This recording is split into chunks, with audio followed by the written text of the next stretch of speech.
Hey guys, it is Amy from Kitchen Chaos. Today is the 5th of January and I just wanted to show you guys around my garden and show you all the progress that's been made. So as you can see, we've got a few new things in the garden here.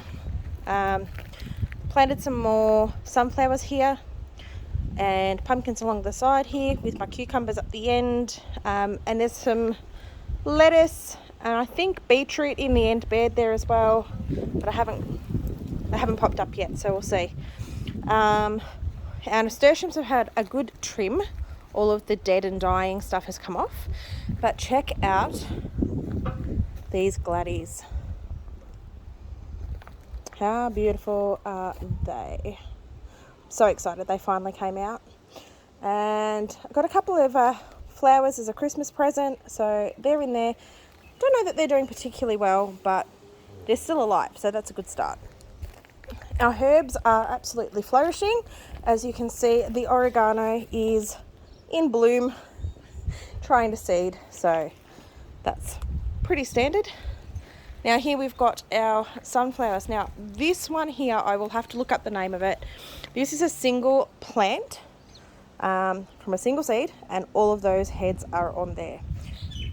That one there is a separate stem from a different seed, but this is all one. So you can see the bees are absolutely loving that, and we've had ladybirds galore.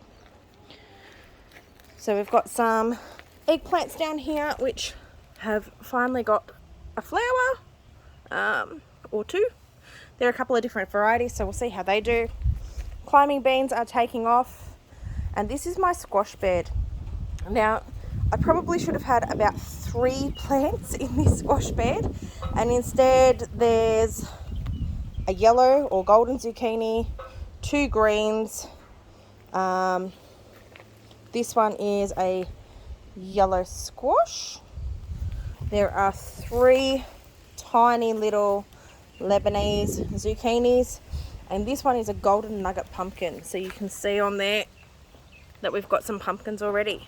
So we're just waiting for those stalks to dry out and then we can harvest them. Over here, our tomatoes and basil are absolutely flourishing.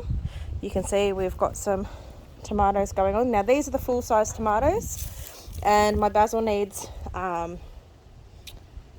picking. Just need to pick out the growing tips to help it flourish. That's why some of those are so large, because they've been harvested more than the others. Now this one you'll see is really not doing very well, and that's because I accidentally pruned out the growing point here. So I pinched out its leader, unfortunately, so I don't know that that would do any good, but we're going to leave it there until it's finished growing the couple of tomatoes that are there. Along here I've got some parsley that's gone absolutely crazy. Some more beans for this arch. My zinnias are absolutely beautiful. I have never grown these before. There's a whole selection of different seeds here. I just threw a few into the bed of each variety that I had, and they have gone absolutely mad, and I'm loving them. Again, some more oregano trying to wheedle its way into the bed and seed. Down here we've got our parsnips. Now these are still not ready, but we'll give it some more time. And our bush beans. So a couple of these are yellow, a couple I have pulled out, that's why there's some spaces, but the beans on them are these green and sort of purpley red pods, and they get quite large. And these are a Balotti, I believe, which are a drying variety. So I'm just leaving them on the plants until they're dry so that we can just pick them all in one go and harvest them. And then we have our cherry tomatoes and basil. As you can see, some of these are very nearly ready.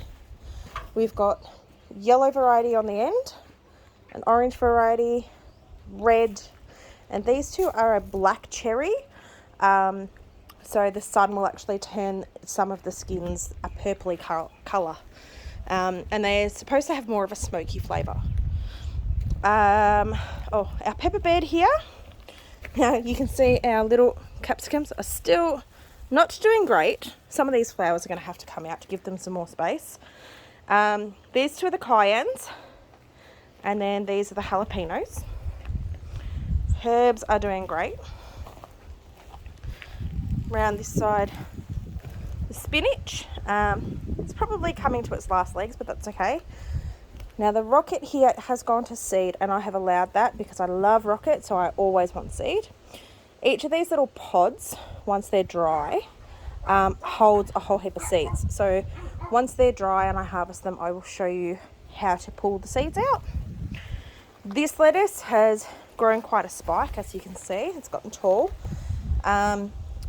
It's also going to seed, and I'm letting it do it so that I can get some extra seeds for this, because it was quite a nice flavour. Then we've got our little lettuces that were from seed that I harvested last year. Little chookies are doing good. They're all chilling out of the sun. Now around here it's still a bit of a mess because we haven't weeded too well. Tomatoes. Now these random tomatoes were planted by my daughter. I was pruning my tomatoes, picking out any extra leaders that I didn't want, and she took them and stuck them in the ground, and they have absolutely taken off. So there are 1, 2, 3, 4, 5, 6, 7 at least in that bed that she's planted. Another one here that hasn't had a drink, so it's not doing too well. But this is my new passion fruit plant, or my new bronze arch, if you can see that amongst all of the rubbish and weeds. This is when we come home, we'll be getting into this. Here's a few more that she started. This is one of the strongest tomato plants I've ever seen, and it's doing really, really well. It has like 5 litres on it, so it should be a really good producer if it lasts long enough, if I keep it up off the ground. Corn. Have a look at that. This is my first ever corn crop, and you can see in here it's actually putting out something a bit interesting. I believe this is how corn starts. Like I said, I haven't grown it before, so it's all a learning process for me. There was another one in this one, but I don't know. It seems to have curled up a bit, so I don't know how it's doing, but that's all right. We've still got these 2 beds empty. I need to top them up with some more dirt, manure, nutrients and things, and then cover them, but we'll get to that on the list for when I get back from holidays. Now these strawberries have gone absolutely mental. These need to be split. As you can see all the way down in here, we've got multiple plants in there. Not that I realised when I transplanted them, because I've never split strawberries before, but we're going to have to learn how to do that. Our pink variety is also doing well with lots of fruit there, though the bugs are getting to them before we do. The red variety, again, has lots of fruit, and again, the bugs are getting them. So I need to learn to do better. I have a net to put on here, but my onions are still here, and I want to harvest some seed from these, so I haven't covered them. So I haven't got the net on because I didn't want to crush the onion stalks. Another pink strawberry, another red strawberry, another white strawberry, and yes, that is a spider nest there. I'm not excited, but I'm not interfering with it either. Blueberry is doing very well, very happy, though we're not getting much fruit. There's lots on it, we're just not getting it. So I think maybe the birds are getting those. Same with the raspberry. A lot of it is very sad after that run of hot days that we had, but it has come back. But again, it is very, very overgrown in here, so the whole thing needs to be pulled out and split up and replanted as individual canes. But that's a job for after the season. The bay tree is absolutely fabulous. I have a nice big stalk of that on the bench. And last but not least, the lemon tree. Now you might remember there were a lot of lemon flowers on here. Now we have a lot of lemons. Lots and lots of fruit. It is everywhere. So hopefully we'll have lots of nice lemons this year, homegrown. So I hope that you enjoyed that, and I will try and do probably a fortnightly update for you. And I'll post them on my Facebook page, and hopefully this year I will get my YouTube channel up and running. So we'll see how that goes. All right, guys, see you next time. Bye.